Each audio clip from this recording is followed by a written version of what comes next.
Hello YouTubers, thank you for watching yet another review. Today is going to be again kind of on a nerdier topic, on a movie at least. I saw recently Interstellar, A Theory of Everything, and now the final kind of nerd movie is The Imitation Game, which is a movie kind of Hollywoodized version of Alan Turing's life. Alan Turing is a hero of mine. I've really been interested in his life for a very long time, and it's really nice to see him portrayed kind of in the big screen and giving him some of the much-deserved credit that he needs. His story, I thought, was definitely adaptable for movie-type stuff. So it's nice to see, a major studio pick it up and to have such, big-name actors and everything around him, or around this movie, to kind of bring to light some of the amazing things that he did for a lot of people. So I had my reservations about this movie because I thought it would maybe be a little bit too Hollywood. It maybe was a little bit too, I thought they might throw some action in there or too many cliches, which I'll get into in just a little bit. But it was a nice balance of Hollywood kind of doing what they need to do to sell tickets and really being true to the story, because it's an interesting story in itself. I mean, you don't really have to do much to it, but basically this just kind of goes through everything that happened during World War II, and pretty much one team led by Alan Turing, their kind of triumph to break what's called the Enigma code. And the Enigma code and machine was and they explain this all in the movie, but I've been really interested in the Enigma machine and the Enigma code for a while, so I know a little bit about it. What it was a way that the Nazis could transmit messages out in the open. They don't have to do anything to it, but it's encrypted.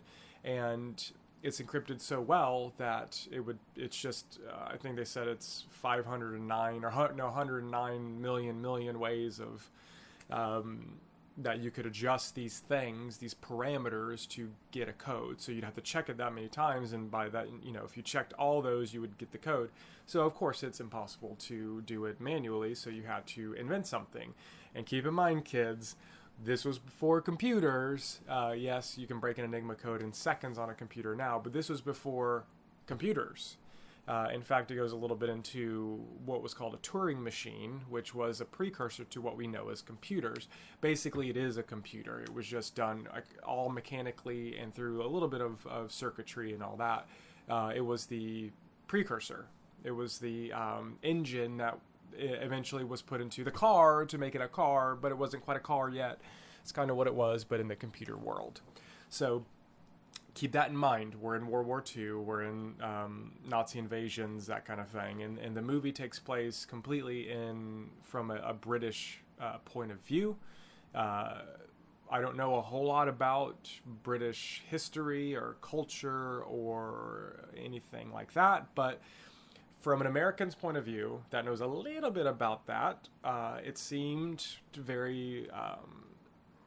keep to the British theme. There wasn't too many Americanized things. It wasn't like, oh, we got to wait for the Americans and they'll save us. It wasn't anything like that. It was it kept it from a British perspective, which I liked because it was a bunch of British people. So working on British money, working on British, resources and all that stuff. So I'm glad to see it wasn't Americanized like many war movies like to do. They like to glorify America, especially Michael Bay and all the other pointless action movies that are out there. So it kind of starts off, and it dovetailed nicely into Alan Turing's young life. Mostly, it was mostly his adult life now, and then his a brief period whenever he was a child in what I think was grade school or something like that. It didn't show like a progression of his childhood. It showed basically a sliver of a very brief part of time in his childhood, but it was enough to where you could, you knew why they were doing it, you knew why they were cutting back to it, and you knew what they were trying to get out of it. So you didn't need this progression from low grade school, what we would call kindergarten, to high school, and then a little bit into college. It wasn't like that. It's only a sliver of a little bit of his life in grade school, but it was enough to give you insight into his history and why he is sort of the way he is. And at the beginning, it's the movie rides a very, very fine line with this character on whether or not you hate him or you like him.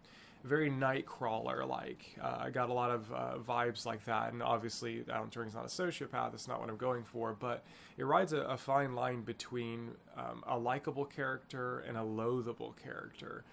You want to loathe him at some times. I mean, instantly, whenever he's put into command of this team, he fires 2 people without any remorse, and there's really no reason why other than to show that he just, that's the way he is. They were unnecessary, he said, and he let him go like this.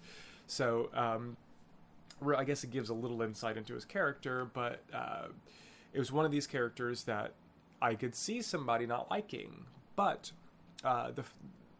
they rode that line just well enough to where you do end up liking this character, to the point where, spoilers a little bit, at the end, whenever he's lamenting about his childhood and really recounting some of the things that happened in the movie, it really, I started to tear up a little bit, and because you really, really start feeling for him, and you really understand why he is the way that he is.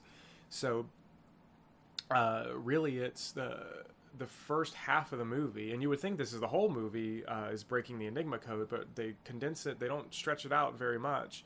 About half the movie is the breaking of the code. And it shows, and I know a lot about the Enigma code, I know a lot about the flaw in the Enigma code, how they sped up the machine that broke the code. There's a couple ways of doing it. I'll link a really good video by, I think it's Number File by Brady. They go into depth about the couple flaws, the one flaw in the Enigma code, and the ways of speeding up the machine on how to break the code. Very, very good video. It's awesome. Go watch it. I can't believe I'm trying to make them get more popular like they need it. So, but it showed all of this in the movie. Very kind of complicated stuff was explained wonderfully in the movie, and so the first half of the movie is them, breaking the code, and Keira Knightley is there, which finally Keira Knightley is in a good role. She did a wonderful job here. I loved it. Her every time she was on screen was awesome. She looked great. She looked period. She looked like, her acting performance was subtle enough, but funny and charming and witty, and there was nuances in her character that I picked up on, and it was just nice to see her in something that's not glorifying the way that she looks or a stupid pirate movie. So whenever they break the code, and even I didn't really know a whole lot about this aspect either. Whenever they broke the code, they had to hide it, and you really, in one of the major parts of the movie, you really see the internal conflict of knowing a piece of information yet not being able to tell anybody about it, because if you did, knowing the information would become meaningless, because you can't let the opposition know that you know. So you had to keep it under wraps, and they ended up using statistics, which this is completely true. They ended up using statistics and data crunching and all that to determine when to use the knowledge that they had and when not to. And they did it very thematically. It's hard to represent that in a movie, in a thematic movie that's engaging, and they did a wonderful job. The cinematography was very, I always usually talk about cinematography in my reviews. It was very normal. There was nothing really stand out about it. I mean, it's a beautiful movie. It's shot well, but there was no stylizing shots. There was no stamp of, I'm a director, I have to have my movies look a certain way, which is perfect, because this movie is not about the way it looks, or not about the director, not about stylization. It's about telling a story. And I'm glad that the director, and again, I'm drawing a blank on the director, but Bing did a wonderful job at just kind of stepping back and letting the story of this wonderful person take over. So, back in the day, and America did a lot of things like this too. Back in the day in Britain, if you were an admitted homosexual, you had two options. You can go to jail, or you could take hormone therapy, and it literally chemically castrates you. You become impotent. There's a lot of side effects. It had neuronal involvement. You had depression and anxiety and all these horrible side effects. And it shows kind of Alan Turing dealing with this aspect, and that was like the last quarter of the movie, was his struggles with this societal kind of oppression. And it was extremely sad to see this. And at the time, he wasn't known as a war hero, because they had to hide the fact that this happened, because one, it was probably not safe for them, because there was probably still a lot of Nazi sympathizers and Nazis running around. And two, there's going to be more wars, and there's going to be more need for, code breakers, so they don't want to let all their secrets be known, so they didn't.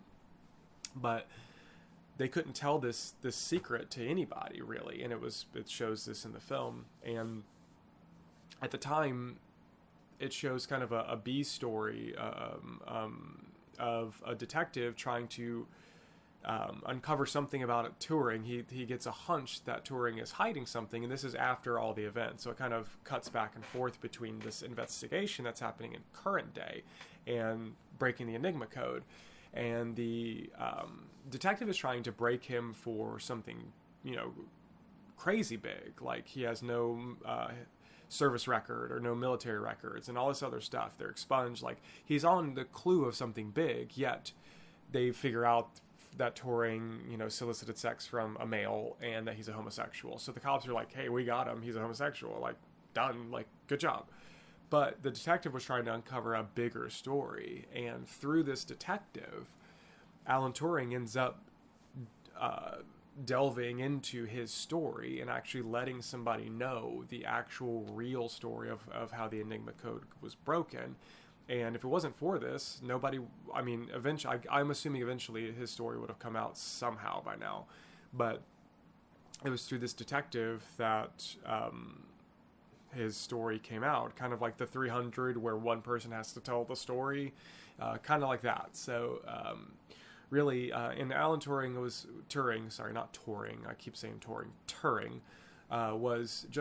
just an incredible person who had an incredible life and a tragic ending. He ended up committing suicide because of everything that he was enduring, having to deal with the hormonal therapy and not being himself and not feeling like he could be himself. And I'm not sure the exact reasons why he did it, but suicide is one of those things where it's not, no one takes it lightly. So I'm sure it was, I'm sure he was dealing with a lot, and it's just a tragedy to see the end to such a beautiful life. And who knows what more he could have contributed to computers and technology if he died at 41, if he kept on living in a normal life to about 70, 75 years old. So it's a tragic story, but it's beautiful, and this movie has told it very wonderfully. I laughed, I cried a little bit, and it really tugged on heartstrings that I didn't even know I had for this character. I thought I knew everything there was to know. Benedict Cumberbatch, I haven't liked him very much. He's okay. I really don't have much to say about him, except in this movie he did a fantastic job. The nuances in his character and the way that he would look off is very reminiscent of stories that I've heard about Turing, and the way that he was obsessive and neurotic, and he had these subtle personality traits to him that you could just tell was like Turing, based on stories that I've heard and pictures, and he just did a wonderful job portraying a character. But I will admit, there's a couple cliches that I can't let go, and at the end of the day, it wasn't Turing that I saw, it was Cumberbatch. I couldn't separate. It wasn't a good enough role to where I could separate him from the character. He was Benedict Cumberbatch. And the only other thing is there was a couple cliches in the film that I just can't let go. One is my all-time hated cliche, which is the main protagonist. He gets fired, or he gets ejected, or he's off the team, or whatever it is. And then everyone behind him says, if you fire him, throw him off, whatever. If he's gone, I'm gone. And then the next person says, it even does the next person. They couldn't just come together and say, oh, we're all gone. The next person had to say, yeah, and if you fire him, I'm gone too. I didn't think it was necessary. All you had to do was have the people, his teammates or his team, come in and say, look, if you fire him, you're going to have to fire all of us. And that's all it needed. Wipe your hands, be done with it. Yet they had to really expose this cliche. And it's one of my hated ones. And it might be a pet peeve that only I have, and it's not going to affect anybody else, which I'm going to assume that's what it is. But just with such a smart, well-crafted movie, let's get away from these cliches and let's go more towards something new and something fresh. So that's really the only gripe that I have for the movie. It was the first movie I've seen in 2015. So far, so good. I think I'm going to see Unbroken tomorrow on a matinee, like a cheap matinee, and if I have enough time before I go to work, I will try to do another review. I'm encoding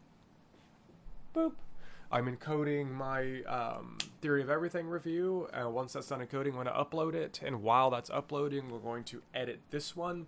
So really, with my new voice recorder that I absolutely love, and my setup here, it's really easy to pump out reviews, and plus all my reviews suck, so it's really easy to pump out shitty material. So hope to see you guys soon on the next review, and like it if you liked it, comment, whatever. I usually try to respond to everybody, which only 5 people have ever commented on my videos, but oh well. See you guys hopefully soon, and